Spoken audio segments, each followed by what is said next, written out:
Well, hello again, everybody, and welcome into the Shelby County High School Football Show alongside Andrew Simonson. I'm Alec Etheridge, and we hit Week 3 of the 2025 high school football season this week, which means, Andrew, opening week of region play, and we're going to have 10 games taking place this week. A lot of excitement ahead this Friday night, but let's look in the rear view real quick. I want your quick synopsis on a few big games that we had last week with some teams that are going to be on bye this week. We'll start with the Spain Park Jaguars. Tough loss to the Hoover Buccaneers, 21-10 in that game, but they had that one down to a 14-10 game late there against the Bucs, looking to win for the second year in a row. Ultimately, just couldn't make the offensive plays late to win that game. Yeah, obviously, I think Spain Park's probably going to end up dropping in the rankings as a result of taking that loss. But I saw no warning signs from Spain Park whatsoever in that game. I just think Hoover's really, really good. Yeah. I still walked away from that game thinking that they're the second best team in Alabama. I walked into that game thinking they're the second best team in Alabama. And that pass rush just manhandled a very, very good offensive line and put a lot of pressure on Brock Bradley. There was some really good plays in the secondary against some of those top weapons. But even as the team got a little bit more momentum as the game went on, the defense in particular got some really big stops, especially late, to kind of set up that shot that they had to go and have a shot to win the game at the end. Yeah, that's what I take away from it. The offense a little bit slower in this game. That's a really good Hoover defense this year. But that defense of Spain Park going up against a talented Hoover offense played arguably one of the best games it's played in the last year. And, just unfortunate that the offense couldn't find the plays there late in that game. But that's a promising sign for Spain Park as they look to compete in region play. Good chance that they're going to be the favorite moving forward to win the region championship. And meanwhile, Class 7A Region 3 just becoming more and more dangerous. We saw what Vestavia did to Auburn on Thursday night last week. So this is a region that's going to be dangerous. Hoover looks good. Thompson obviously looks good, even in that loss at Grayson that we'll talk a little bit more about later on. But 6A Region 3, 7A Region 3, going to be a lot of fun to watch those the rest of the way as we do jump into region play this week. Vincent also on a bye this week, and a big showing from them in the second half last week. Trailed 12-6 at the halftime break, end up winning that game 37-18, and really it was on the shoulders of Jaden Roberts. Absolutely. I really thought that Jaden Roberts was going to be the backbone of this team, and he absolutely showed it last week. And I also thought going into last week, if you remember on the football show, I said that I think this team is a lot closer to its potential than a lot of people think, particularly going up against a really good Winterboro opponent in week 1. And I was absolutely proven right. I think this team absolutely made the mental adjustments that it needed to, made a lot of the plays that it needed to as well, and really has itself set up on a really good foot going into region play. Obviously, Vincent's still a little bit of a work in progress, still definitely some things that they need to iron out, but overall feeling much better about the Jackets than I was after week 1. Yeah, big opportunity for the Yellow Jackets coming out of a bye week, going into region play the week after this. So Spain Park and Vincent both on bye this week, both some promising things to work off of as they do head into region play after this bye week. Coosa Valley also sitting at 2-0. They get a forfeit win this past Friday night. They're on a bye this week as well. So when we get back from their bye, a chance that the Rebels could be sitting at 3-0. But that takes us to this week. We're out here at Chelsea High School, a big county showdown between Chelsea and Pelham that's going to kick off region play for these two teams, one sitting at 2-0, one sitting at 0-2. So plenty to talk about there in that game and what it means for both of these teams, but a ton to talk about. Like we said, 10 total games to look forward to this week. We're going to talk about them all on this week's Shelby County High School Football Show, and it starts right now with Chelsea Pelham. We open region play with a big county showdown between these two teams as the Chelsea Hornets going to host the Pelham Panthers this Friday night in a big game as Chelsea enters this one on their home field sitting at 2-0. Pelham hitting the road for the region opener sitting at 0-2, but promising signs from both that we'll talk about in just a minute. But first, we got to tell you about 3D Air Services, proud sponsors of the Pelham Panthers on this year's Shelby County High School Football Show. Since 2005, 3D Air Services has proudly called Shelby County home. They're more than your trusted HVAC company. They're your neighbors, friends, and supporters. From keeping your home comfortable year-round to sponsoring local schools and athletic programs, they're committed to making a difference in our community. Just ask your neighbor. Chances are they've already been there. As proud sponsors of the Pelham Panthers, 3D Air believes in the power of teamwork, dedication, and community spirit, values they carry with them in every job they do. 3D Air Services, your trusted neighbor, keeping Shelby County comfortable one home at a time. So, Andrew, I turn to you, and we look at this Pelham team last week that falls in heartbreaking fashion, trailed most of that game against Oak Mountain last week. A big pass play from Dylan Smith to Jordan Winston there late in that game in the final 45 seconds. Score the touchdown. They take the lead for the first time in the game, and then Oak Mountain comes right back down the field. Hail Mary with 46 seconds left is complete. Unsportsmanlike penalty pushes the PAT back. Josh Renfro, doesn't matter. The kid's got ice in his veins. He makes the PAT. Oak Mountain wins that game 30-29. So Pelham walks away heartbroken, but this is a team in Pelham that has shown some positive signs through the first 2 weeks, much better than they were a year ago. Chelsea, meanwhile, looks exactly how we expected them to. Heavy dose of running the football, physical approach defensively, and it's been successful as they're off to a 2-0 start. Yeah, I think both of these teams are a lot closer than their records show. I definitely think that Pelham does not look like an 0-2 team, especially after what we saw last week against Oak Mountain. Obviously falling into an early hole against the Eagles, but rallied back and have a fight this year that I think that they lacked last year. I think that's their biggest source of improvement, regardless of the stuff that they have on the field talent-wise, because that's obviously taken a step forward as well. I think this Pelham team has a little bit of an edge to it and a willingness to compete, not only that we saw in the Pell City game, but we also saw against Oak Mountain. So definitely encouraged by that, and they're going to need it going up against a really tough Chelsea team. Yeah, you look at both of these teams. Chelsea, that run game, Chase Malone,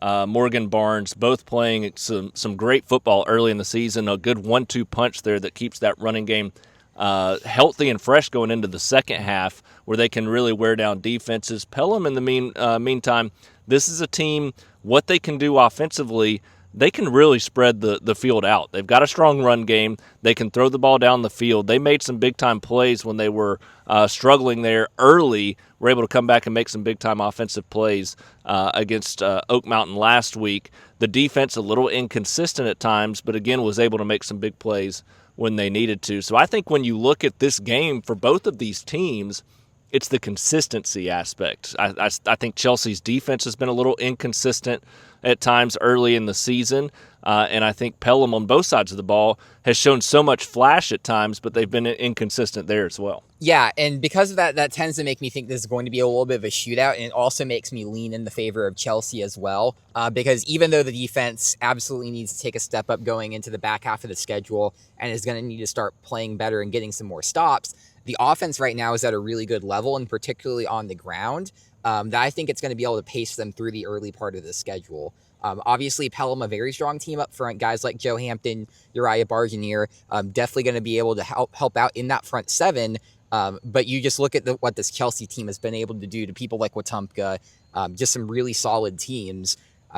It's going to be definitely a long day for this Pelham defense if they're not able to get stops on the ground. So to me, the big key of this is how many stops is Pelham going to be able to get?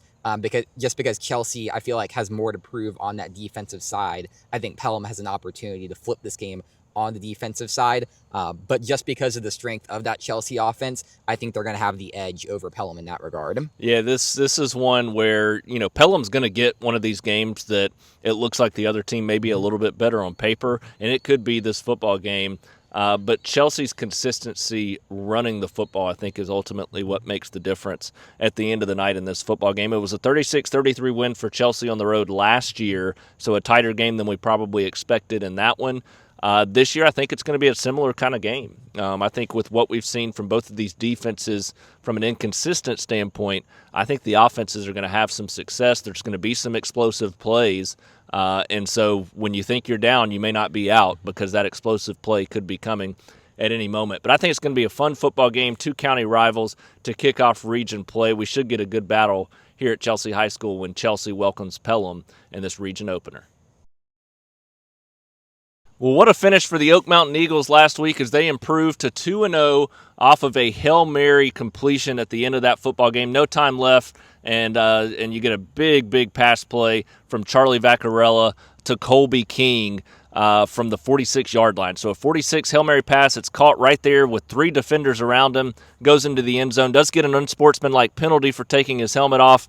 Hard to blame a kid in that situation for that to transpire that way. But then Josh Renfro, it doesn't matter. The kid, he won against Chelsea in the final game last year with a big kick, similar distance. He goes out, boots it through the uprights, gives Oak Mountain the 30-29 win over Pelham as the Eagles improved to 2-0, and now a big one. And you talk about a thrilling win like that. This was an Oak Mountain team that jumped up 14-0 last week, really had firm control early in that game, and you could hear it on the sidelines. They felt like they were the better team, and at that point, I think they got a little too confident and cocky, and it showed. They struggled the rest of the way in that game. It was a battle to pick up the win, and head coach Shane McComb, after the game, was preaching that to his team, knowing that from here on out, there's no room for that kind of play. You've got to be business from start to finish, and it starts this week as they hit the road to take on Prattville. Yeah, nothing's going to be given, and everything's going to be earned for the remainder of Oak Mountain's schedule. It's going to be a grueling run to the finish, and obviously you do look at those teams on paper, you think that Oak Mountain is the better team, but I think we saw in a lot of situations over the weekend, not just in the high school game, you can't go into a game thinking that you're the better team and just expect to walk over somebody, even if you start strong.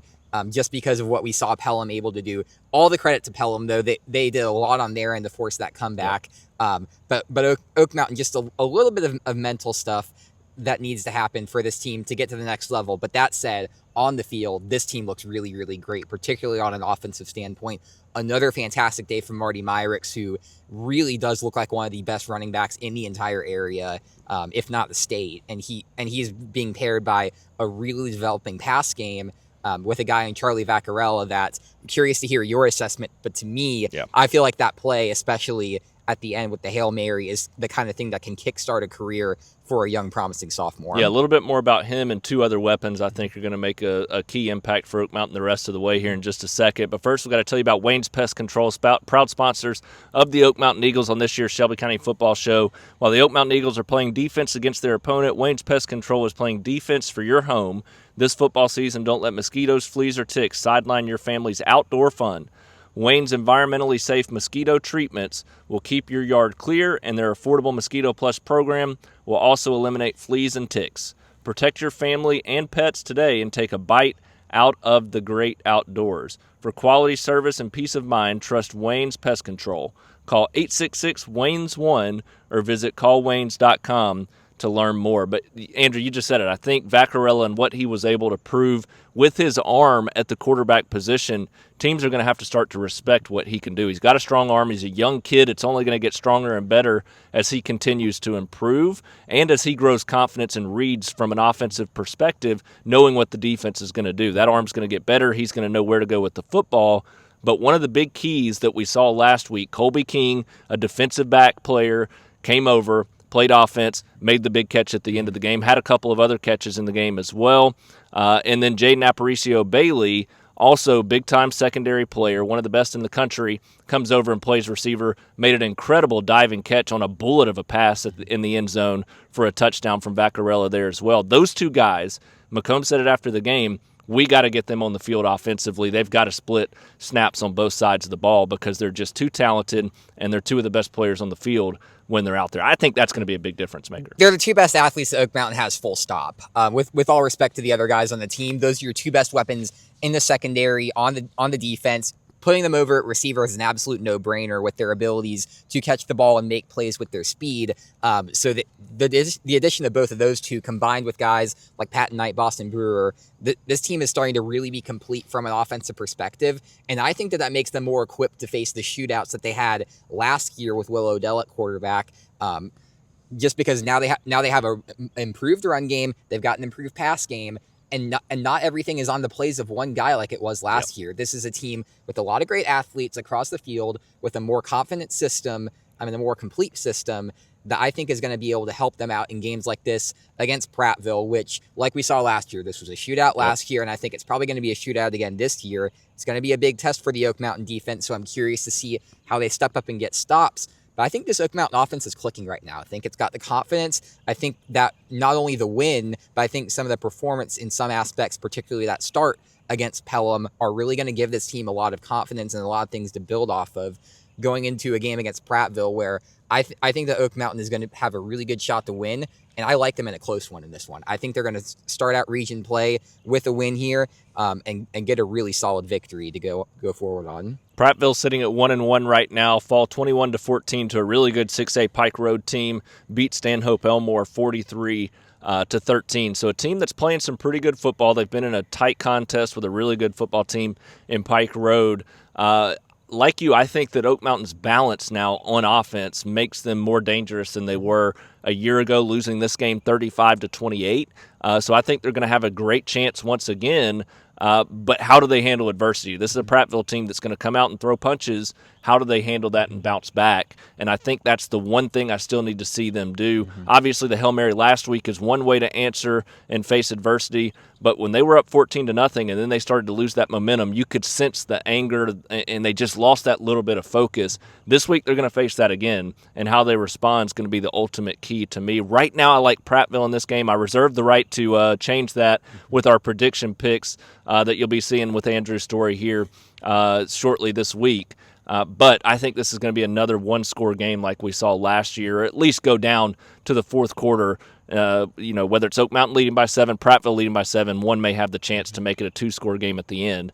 But you're going to have a chance to win the game, whichever side you're on. So it should be an exciting one to open region play. Oak Mountain needs this one bad. They got Thompson looming the week after, and then Tuscaloosa County the week after that. Oak Mountain needs to get through that stretch at 4-1. So a big opportunity this week. Obviously, Thompson's going to be a tough test the week after, but then a very manageable Tuscaloosa County team the week after that. So a big stretch here the next few weeks for the Oak Mountain Eagles. Well, for the second year in a row, the Thompson Warriors fall by 1 point in overtime to Grayson as they hit the road this year to take on Grayson, a top 20 national battle. And this is a team now that I think their last 4 losses, all in overtime, by 1 point dating back to last year. That's just unbelievable. And what it does is it shows that this team's going to be in just about every single game they play, because that Grayson team was number 5, number 4 in some polls in the country, and you went out there on the road. And honestly, I feel like they should have won that game. They were right there. They were leading most of the game and should have walked away with the win. So I think they're kicking themselves a little bit, but they also look at it and say, we went to overtime once again. We had control out of the game, and we lose by just 1 point in overtime. So all of our goals still attainable, and now they go on to take a Tuscaloosa County team that they shouldn't have any issues with this week. Before we recap last week's game and look ahead to this week, we've got to tell you about Wayne's Pest Control, proud sponsors of the Thompson Warriors. While the Thompson Warriors are playing defense against their opponent, Wayne's Pest Control is playing defense for your home. This football season, don't let mosquitoes, fleas, or ticks sideline your family's outdoor fun. Wayne's environmentally safe mosquito treatments will keep your yard clear, and their affordable Mosquito Plus program will also eliminate fleas and ticks. Protect your family and pets today and take the bite out of the great outdoors. For quality service and peace of mind, trust Wayne's Pest Control. Call 866-WAYNES-1 or visit callwaynes.com to learn more. So, Andrew, your brief recap of what we saw from Thompson Grayson last week. Trent Seaborn, I know 3 interceptions, but really settled in after that. A huge day throwing the football against one of the best defenses in the country. And this offense actually looked really good. Defense continued to play well as well. And now a team in Tuscaloosa County they should be able to manage pretty easily. Yeah, defense has dominated throughout the first half. Obviously, that went to halftime, tied up at 3-3.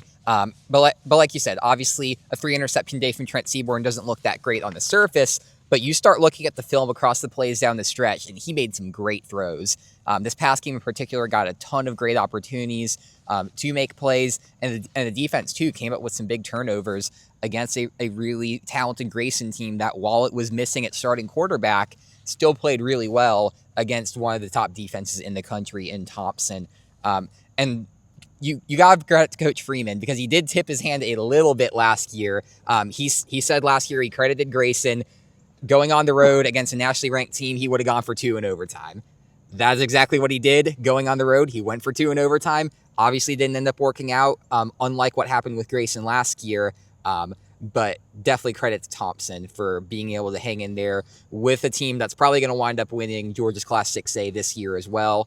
And now you take those lessons, which is really what they use non-region play for, into a tough region play that starts out with a little bit of an easier opponent in Tuscaloosa County. Yeah, this Tuscaloosa County team that scored 13 and 14 the first 2 weeks gave up 45 and 61. Thompson going from one of the best teams in the country to definitely the worst team in this region. You got to expect Thompson's going to walk away with the win here. Yeah, exactly. This is a Tuscaloosa County team that, like Alex said, struggled against both Central Tuscaloosa and against Viger. not coming in with a ton of momentum, coming in with a new head coach. A lot of players transferred out in the offseason. And you have a Thompson team that's right now clicking on all cylinders, in my opinion. This kind of, like we've said in the past couple of weeks, could be one of the better Thompson teams that we've seen. And I think they're definitely going to prove it this week. Get up early, establish a big lead, and be able to use this game to kind of build out what they want the rest of region play to look like ahead of some really tough challenges coming up. Well, I know that it's a welcome back for Chris Bell, old Oak Mountain coach who's leading Tuscaloosa County now. And I will say that Mark Freeman used to hate to play those teams because of how the style that they played with and how they were coached from an offensive standpoint. So we'll see if that's something that can throw some kinks in the chain there from a coaching standpoint. But overall, I mean, yeah, this is a Thompson team that they're just too talented. They should be able to come out and set the tone early from an offensive standpoint. But it's that defense. The defense really, I mean, you look at Tuscaloosa County scoring 14 and 13 against lesser teams. No way that they should be scoring more than 14 on Thompson. And when you're giving up 45 and 61, got to imagine that Thompson offense that just took on one of the best defenses in the country, had a quarterback throw for 360 plus and 3 touchdowns, is going to come out and have success. So a good opportunity for the Thompson Warriors to start region play 1-0 ahead of a very challenging track ahead in Class 7A Region 3.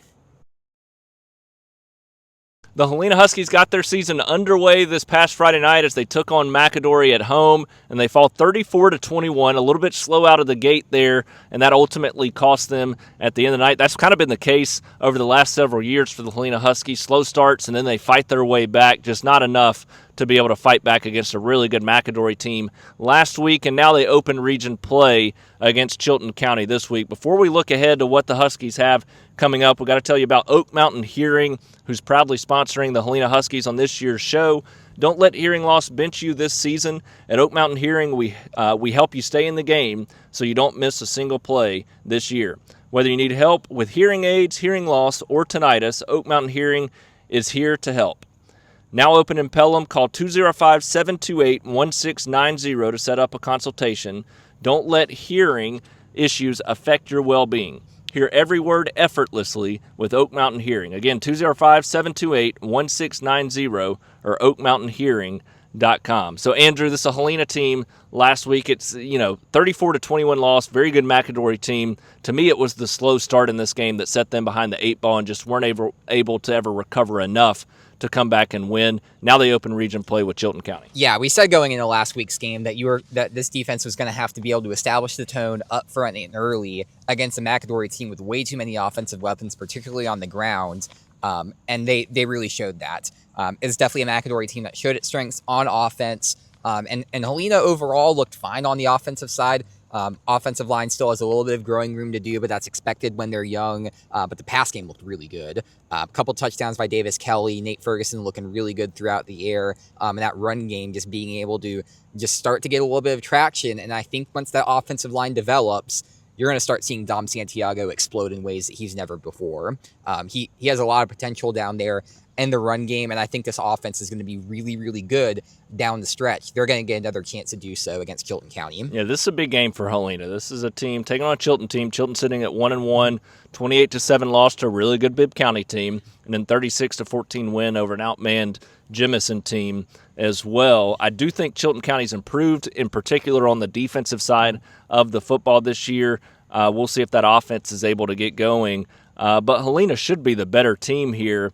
But after this, they got to be prepared. They got region title contender Spain Park the next week, 5A title contender Moody the week after that, pretty solid Oxford team the week after that, another region title contender in Benjamin Russell right after that, and then the 3 county battles against Pelham, Chelsea, and Calera to close down region play at the end of the season. So they really got to get it going this week. And what's the common theme about the next 5 games? They're all going to be on the road. Yep. After this week against Chilton County, they'll hit the road to Spain Park, Moody, Oxford, Benjamin Russell, and Pelham, all of which I think are going to be really tough battles. Yep. And that Pelham battle in particular is looking a lot closer than I thought it would going into the season with how good the Panthers have looked in the last couple of weeks. So this week is very critical. You've got to use this week for development and use this week to figure out some things that you're going to have to take forward into the next stretch of play. Obviously, only 3 of those 5 games on the road are actually going to be region games. So kind of like last year, it could end up being in a stretch where this team plays really solid in region play, and isn't quite on the same level as teams like Moody or Oxford. Completely respectable, as both of those teams look very good again this year. But I have a lot of belief in Helena. I believe that this team is going to be able to develop very well over the course of the season, kind of like a lot of the Helena teams have in the past under Richie Busby. And they're going to be able to use that gains from last week to be able to set the tone this week against a Chilton County team that I think they're definitely better than. And I think they're going to prove that pretty early on this week. I expect a big Helena win this week, and they're going to use that to set the tone for what they want going into Spain Park. Just need to get off to a fast start. I mean, that should be the common theme every week. Come out, set the tone early, and continue it, because we know they can play strong football in the second half. So if they can play with that same level of intensity in the first half, this is a team that's going to be dangerous week in and week out. This week, that should be no problem. I think they should come out, be able to build up a lead against Chilton County, but they're going to have to carry that into some of those more challenging games. You can't fall behind 14-0 and then expect to compete with the best teams on your schedule. So we'll see if the Huskies can get that right. Way too much talent on the offensive side of that football this year with what they've got there. So they're going to be in a lot of football games, but the defense needs to make a little bit of improvement. That's where they've got to set the tone from the start. So we'll see if the Huskies can do that, get going in the right direction from a defensive standpoint early in the game this week against Chilton County. We both think they do. We think they walk away with a big win, pulling away here against the Tigers, and we'll see how that translates the week after for a big showdown with Spain Park. The Calera Eagles made some improvements on the defensive side of the ball this past week, but they fall to Central Tuscaloosa 27-7, now sit at 0-2, and they're taking on a really good Benjamin Russell team, a team that many think can compete for the region title here in this region, as both of these teams open region play this week. Benjamin Russell sitting at 1-1, 25-20 loss to a really good Opelika team, and a 40-7 win over a pretty good Central Clay team. So this is a team that's playing some really good football. Calera sitting at 0-2, struggling to find some momentum right now. How do they get things clicking in this game to be able to pick up a win or at least compete against a really good football team? Well, just ride that defensive improvement from last week, because I think if you would have told me going into the game last week that both Calera and Central are going to be tied 0-0 in the middle of the third quarter, I would have said absolutely no way, because both of those offenses are way too talented to be able to put up a performance like that. And I think that says a lot about what Calera was able to do from a defensive perspective as well. That was by far the best performance of the past 3 years from them on the defensive side. And I'm interested to see how they're able to build that into a performance that they're going to need to play against Benjamin Russell, because obviously the bottom fell out in the fourth quarter. And I think it was still a valiant effort regardless. But they're going to need to be able to step up on both the defensive and offensive sides against Ben Russell, because this team can absolutely bust you open from a pass game perspective. You got a quarterback who used to play at Catholic Montgomery along with head coach Kirk Johnson, and you've got one of the best receivers in the country, frankly, from a recruiting perspective, in Alabama commit Cedarian Morgan.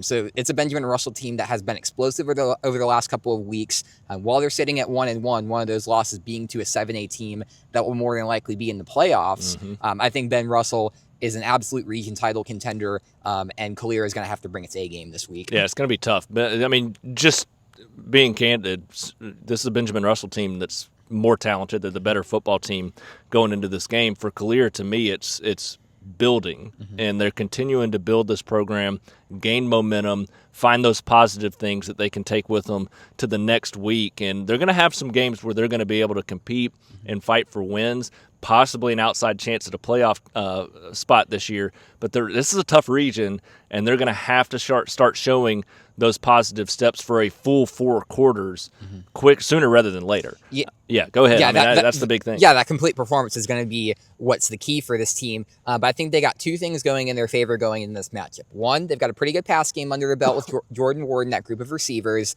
that I think is going to be able to go toe-to-toe with Benjamin Russell in some respects. And they've also got a lot of fight. I think this team, despite the fourth quarter stuff that happened last week, I think this is a Calera team that overall has a lot more fight overall than what we saw over the last couple of years. And I think that's going to carry them in some games that they might not necessarily have a chance on paper as much as they do from a competitiveness standpoint. because of that culture that they have that's building and growing and really starting to turn some things in their favor. Yeah, I think finding those explosive plays, too, from an offensive standpoint will be key for this Calera team. And if you can do it against Benjamin Russell, that's the thing. If they can come out and play a solid football game for 4 quarters, even if they lose by a couple of scores, if you can play a solid football game for 4 quarters more consistently against this team, you're going to be able to compete with anybody on the schedule after this. So I think that's going to be a fun thing to watch, is can they find that success from a consistent standpoint to compete. So at the end of the night, Andrew, do you think they will be able to keep this a close game? Do you think they could pull off the shocking upset? I still like Benjamin Russell in this game. I think Calera is going to find a way to keep it close, at least for a little bit, whether that be at the beginning with a fast start or towards the end with his team battling back a little bit. I just don't see a way where Ben Russell runs over them for all 4 quarters just because of what we've seen over the last couple of weeks. But I do think the Wildcats have the edge in this one. 55-28 game last year. I think Calera's defense has improved from what we saw a year ago. The offense is still a question mark to me. We've seen some promise at times. I think it's going to continue to get better. And I think that's going to be a key area of focus that I'll be looking for this week for the Eagles. But the defense is better, I think, than they were a season ago. So I do expect that we're going to see a little bit tighter of a contest. But reality is Benjamin Russell, I think, not only a contender to win the region title this year, this is a team I think that can make a deep playoff run in Class 6A. So we'll see if Calera is ready for that kind of battle. But like I said, a great opportunity for this team to prove they can compete with anybody in this region and for an outside chance at a playoff spot. So on their home field, we'll see if the Calera Eagles can put up a good performance here against Benjamin Russell.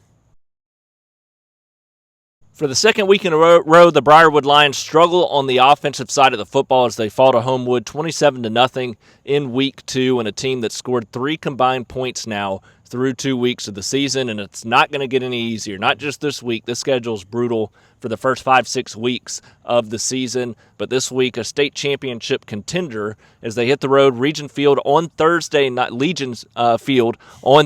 night as they take on Ramsay, one of the best teams in the 5A classification. Before we look ahead to this game, I got to tell you about 3D Air, proud sponsors of the Briarwood Lions. Since 2005, 3D Air Services has proudly called Shelby County home. They're more than just your trusted HVAC company. They're your neighbors, friends, and supporters. From keeping your home comfortable year-round to sponsoring local schools and athletic programs, they are committed to making a difference in our community. Just ask your neighbor. Chances are they've already been there.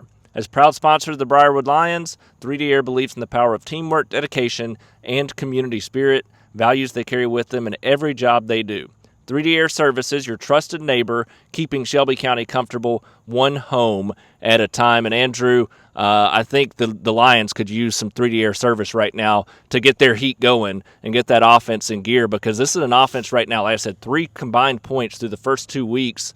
And, I mean, they've played some good defenses, but nothing like what you're going to see against this Ramsay team. Exactly. This is a Ramsay team that's really a step up, despite its 0-2 record, because those 2 losses came to Clay, Chalkville, and Parker, to the teams that I think could be meeting each other in the north half of Class 6A this year. But it's definitely going to be really interesting to see how Briarwood responds against what's going to be a big challenge in Ramsay, coming in on a short week. They're playing on a Thursday night at Legion's Field, so we're going to have to see how much that factors in as well. But quite frankly, Briarwood needs a spark. They need something to get going on offense to complement what the defense is doing, which is frankly keeping them in games.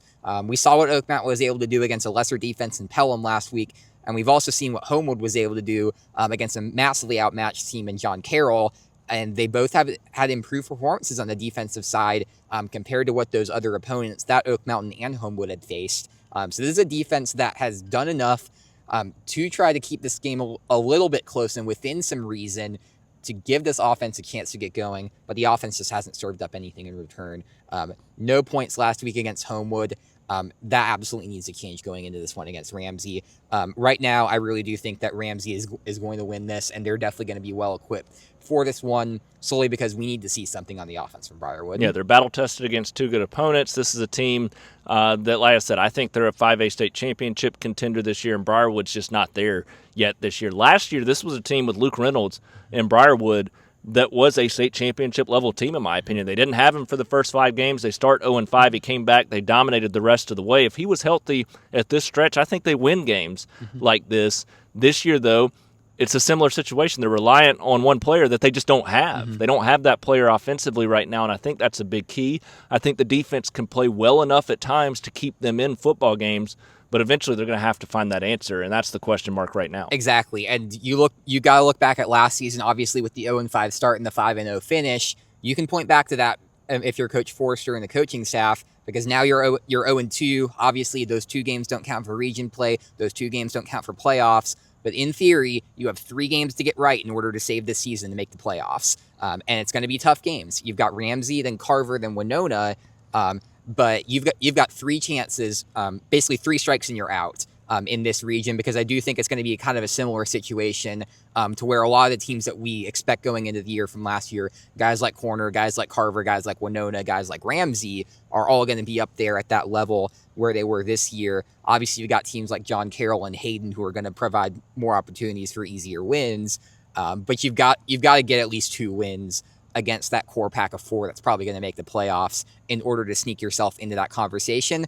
And that makes the next 4 weeks, 5 weeks really, because of the Corner game after the Leeds game for non-region week, absolutely crucial to make something of this season. So Briarwood, there's your challenge. You do have to get the offensive playmakers in order to win these games, make up for this defense, because I really do believe that there is a really solid team hiding underneath this team. We just need to see it step forward. I mean, you're sitting at 0-2, but if anything's going to get you up, it's going to be the stretch of schedule they've got coming up right now, and it starts this week. The next 3 region games, like you said, Corner team, Leeds. I mean, this is a challenging stretch, so they should be plenty motivated. And to me, it all starts in the trenches. The offensive line, the defensive line, that's where Briarwood has dominated in the past. They've taken control up front on both sides of the football, and they've got to find a way to get back to bullying people up front in the trenches. If they can do that, they're going to have a chance to find some success, maybe open some things up from an offensive standpoint, but it all starts right there. We'll see if the Lions can do it. It's a tough matchup against Ramsay on the road, short week of work on a Thursday night, but we'll see if the offensive and defensive line are ready to go for probably the most physical game they're going to face this year, and if that offense can finally get over the hurdle and make some big-time plays in arguably their biggest game of the year. The Shelby County Wildcats fall to Holtville in week 2 of the season, 35-13. Not what we were expecting at all. I thought there may be some offensive struggle there for the Wildcats in week 2, but to give up 35 points after the week before showing so much promise on the defensive side, which was the key for their success last year. It was the key for me coming into the season for Shelby County this year, and they give up 35 to Holtville in week 2. That's a major step back to me, and now they got to bounce back quickly as they take on Sipsey Valley this week to open region play. Yeah, I thought there were some alarm bells going into last week's matchup against Lincoln off the fact that it was a little bit closer than last year, frankly, a lot closer than last year. But I had faith that this team would be able to turn it around and be able to put on an improved performance against Holtville. But then after getting the early lead, just completely let Holtville run over it on the offensive side. And like you said, it's that defensive effort that I think is the biggest warning sign, because they've worn that like a badge of honor the last couple of seasons. Even 2 years ago, when they only had 2 wins and made the playoffs, it was a team that wore its defense like a badge of honor. They definitely played really well in some games. They just didn't have the offensive spark.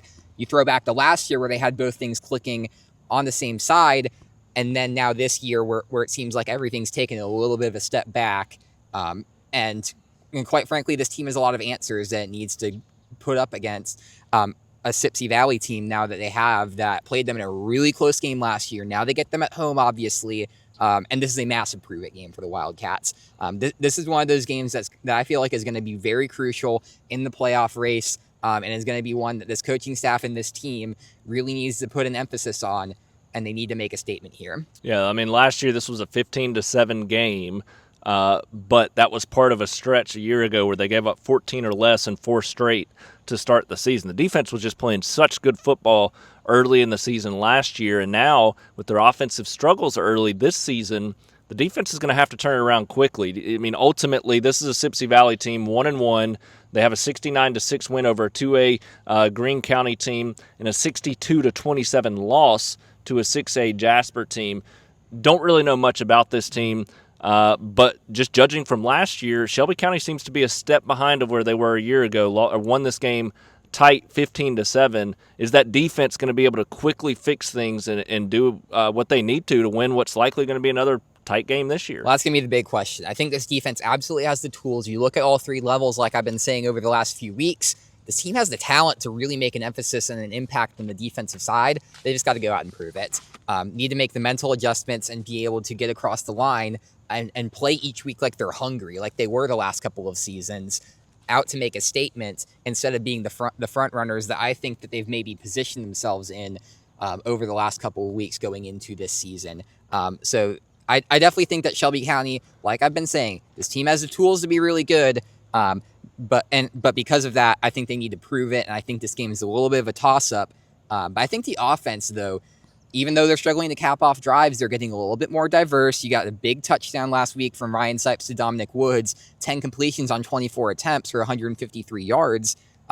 It's a little bit of a gain for them to pair with that running back side that they've always had with Devin Alexander and a pretty solid offensive line as well. If they're able to get across the finish line more on the offensive side, start finishing off some drives, that might be able to counteract a little bit of what the defense is doing this year. But if both of these units start clicking and start getting on their potential, I think this team is going to be good down the stretch.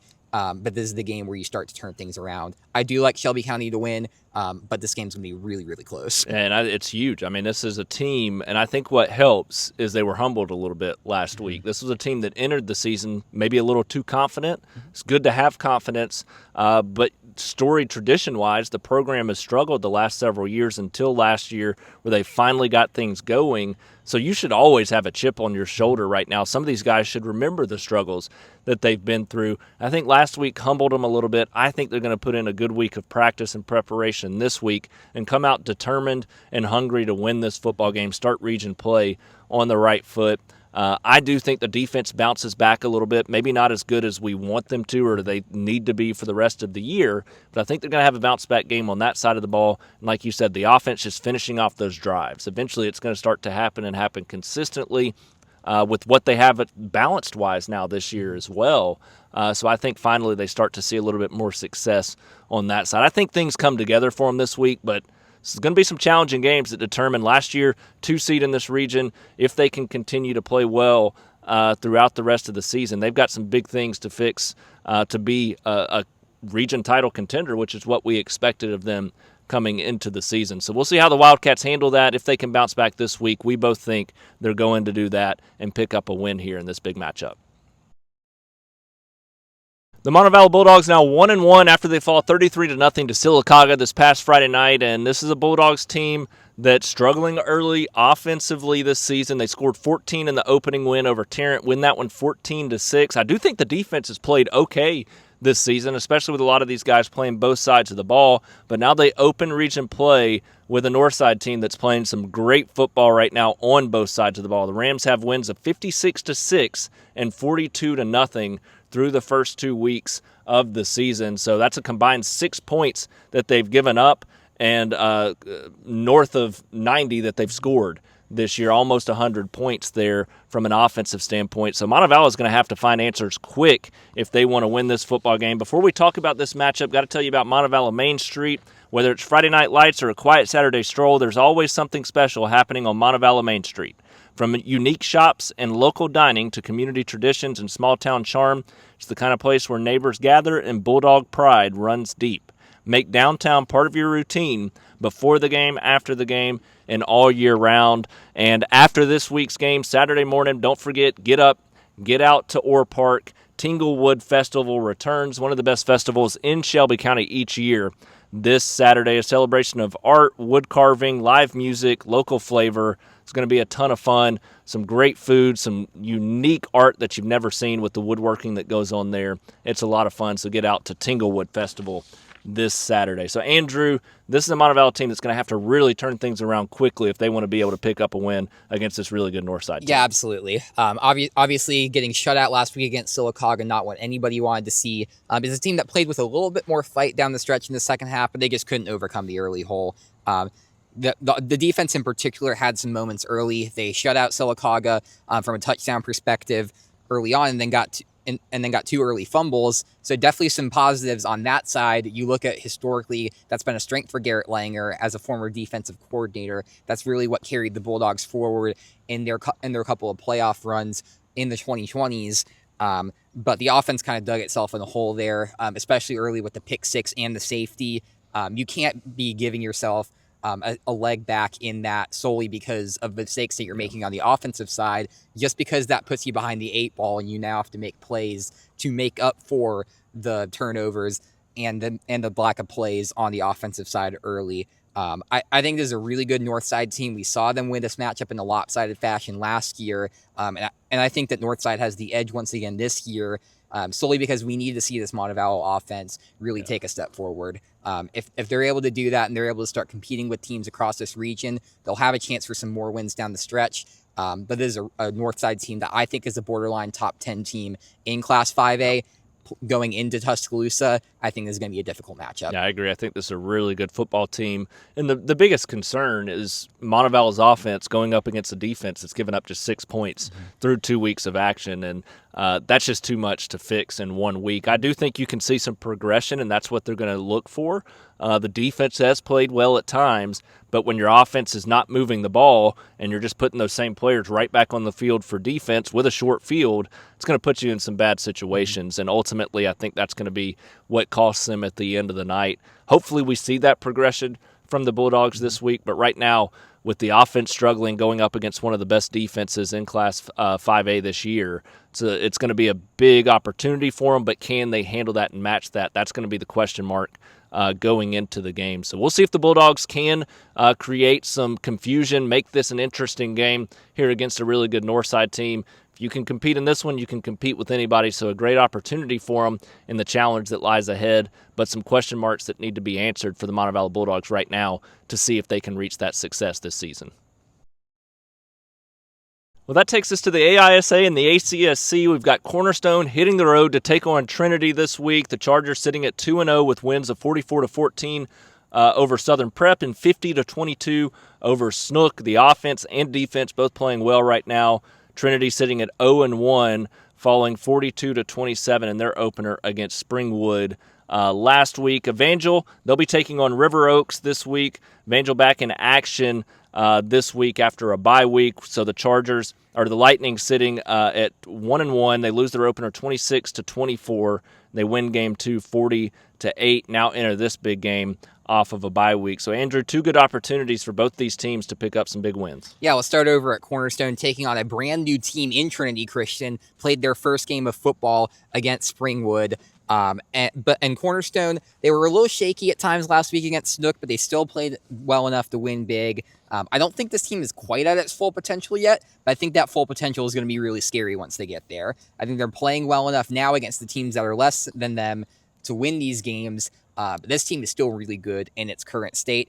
I think you take it another step forward this week and then continue that success going on to the rest of region play. I think Cornerstone wins this one in big fashion. Expect another big day across both the offense and the defense, particularly on the defense, taking on a Springwood team.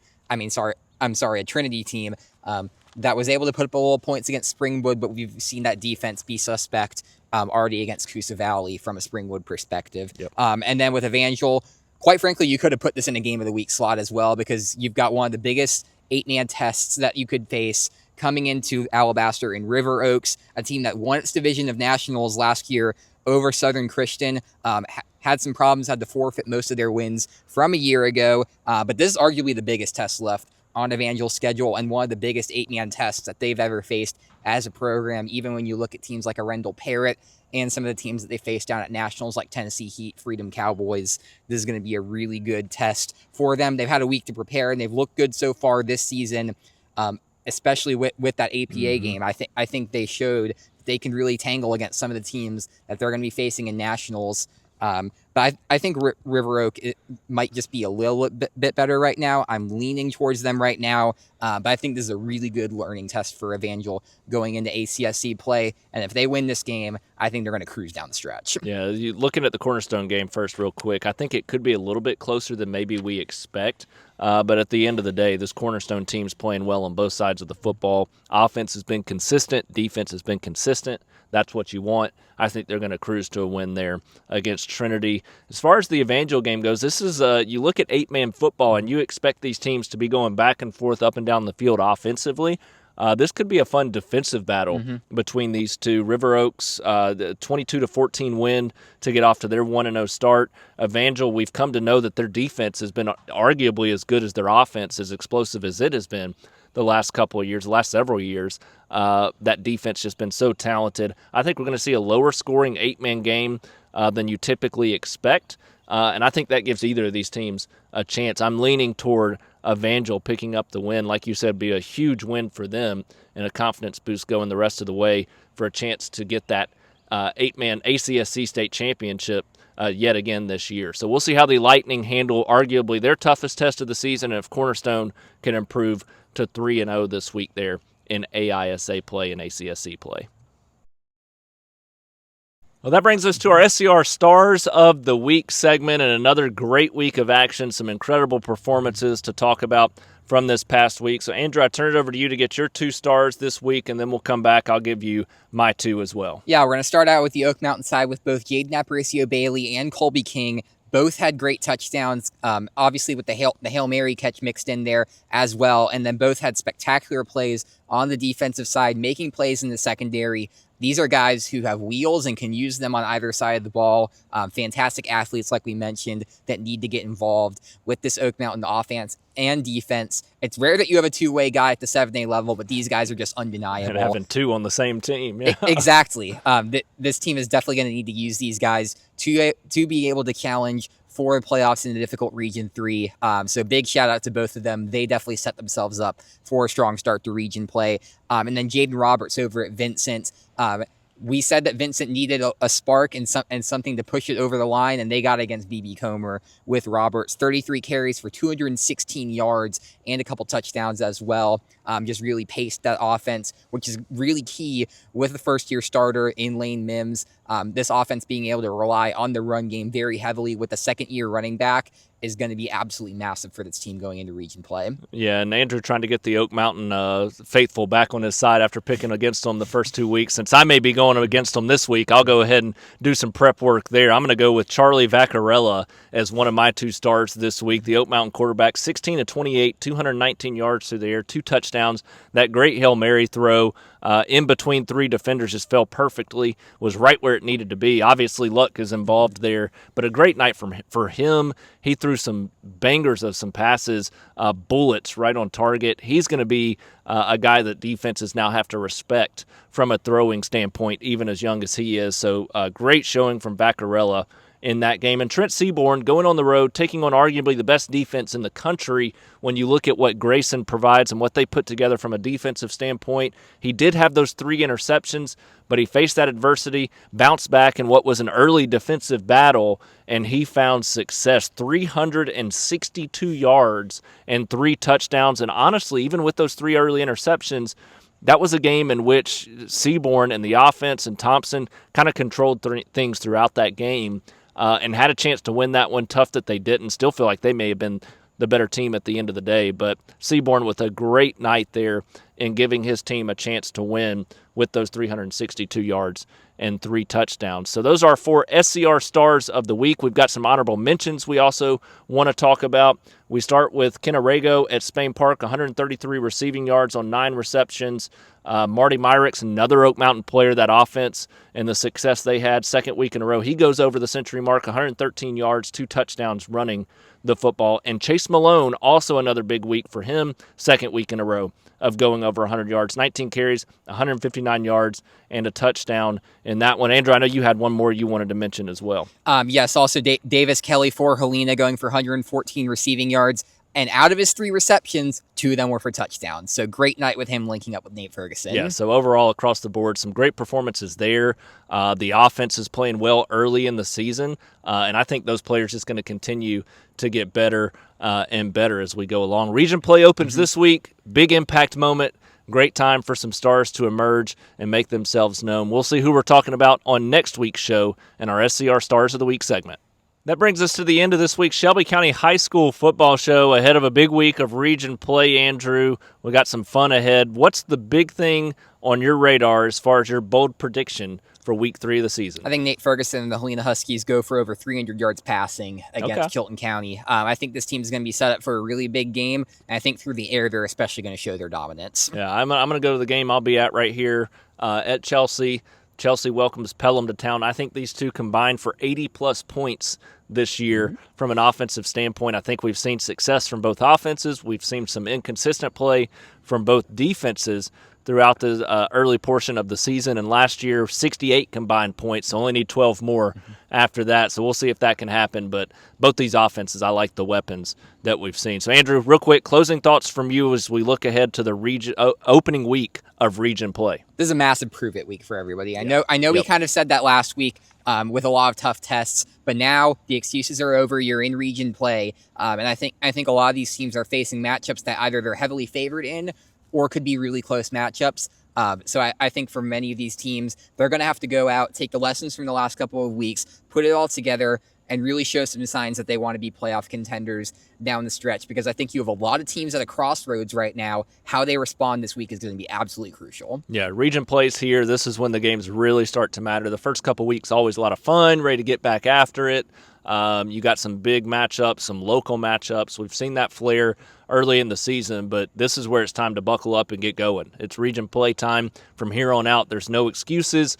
And this is how you get into the playoffs. The next several weeks are going to be key. We'll start to really get a clearer picture within the first 3 weeks of region play as who those contenders for titles are going to be and the playoff spots. So some big opportunities, like you said. It's prove-it week for a lot of these teams. So we'll see how they handle that. It's going to be a fun one. Make sure you tune in live on Friday night. We've got our pregame show that'll be coming at you from 3 destinations. Once again, been a lot of fun so far this season. We've had some great response there, so we'll keep that going. We got one Thursday night game as Briarwood heads to Legion Field to take on Ramsay. So a big opportunity for the Lions to start region play with a bang, and the first team to do so there on Thursday night. That's going to do it for this week's Shelby County High School Football Show, and we'll see you all on Friday night.